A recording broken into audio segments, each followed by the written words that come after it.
In this video, I am going to show you how to permanently delete iMessages on iPhone.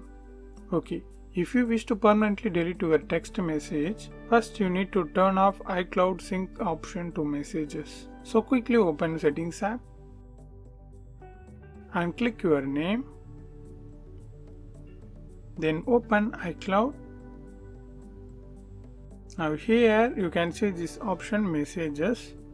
Now just turn off this sync option and tap Disable and Download Messages. Now minimize this and open Message app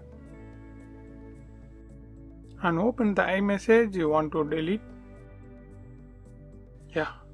Okay, to delete a iMessage, just long press that. Then you can see this option More. Click that. Now select the messages you want to delete like this. Then tap Delete. Confirm that. That's it. Now those messages was permanently deleted.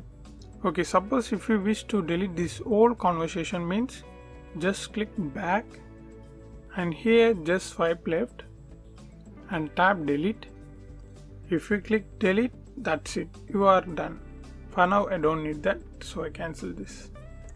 This is how you can permanently delete iMessages on iPhone. Hope this video helps you. Thanks for watching.